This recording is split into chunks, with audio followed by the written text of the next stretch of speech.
சீரியல்களின் full எபிசோடுகளை Sun டிவியில் ஒளிபரப்பான உடனே எக்ஸ்க்ளூசிவாக சன் நெக்ஸ்டில் மட்டும் ஃப்ரீயா பாருங்கள். என் கவலை எல்லாம் உன்ன நினைச்சு மட்டும்தான். அர்ஜுனை பிரிஞ்சதுல இருந்து அவரை நினைச்சு நீ ஒவ்வொரு நிமிஷமும் கஷ்டப்பட்டுட்டு இருக்கத என்னால பார்க்க முடியல மலர்.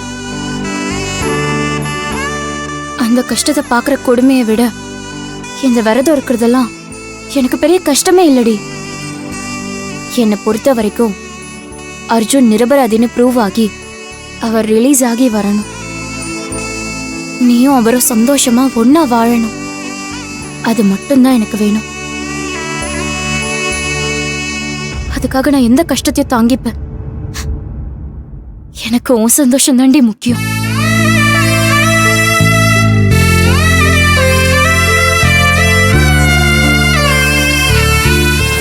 அந்த பொண்ணுகிட்ட உங்க மாமா ரொம்ப ஆக்ரோஷமா தான் நடந்துக்கிட்டாரு. அதை பார்த்த நான் மட்டும் இல்லம்மா, யாரா இருந்தாலும் அந்த கொலையை அவர் தான் பண்ணியிருப்பாருன்னு உறுதியா சொல்லிடுவாங்க.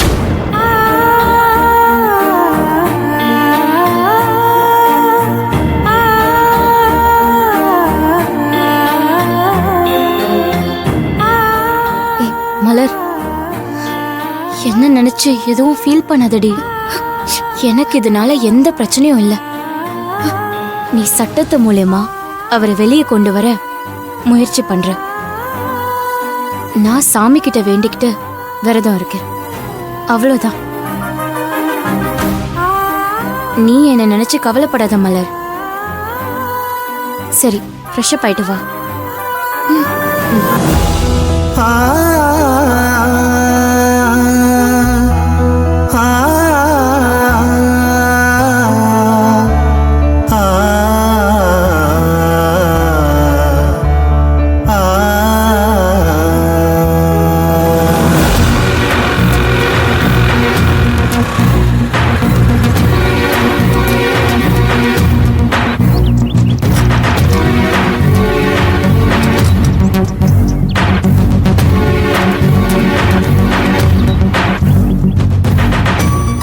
மலர்,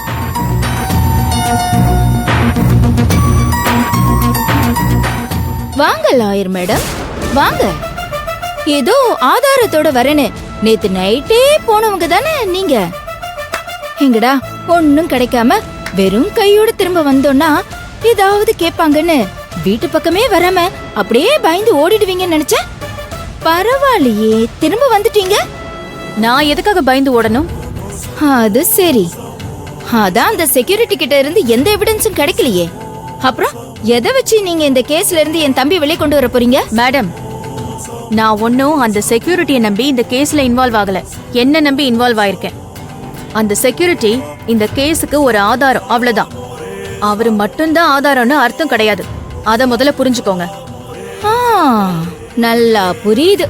வக்கீலுக்கு வாய் மட்டும் இருந்தா பழப்பு ஓட்டிடலான்னு எல்லாரும் சொல்றது உண்மைதான்.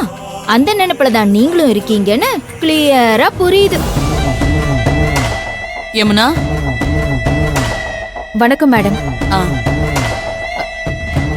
என்னாச்சு துர்கா? அம்மா, ஒண்ணும் இல்ல, தம்பி கேஸ பத்தி தான் பேசிட்டு இருந்தேன்.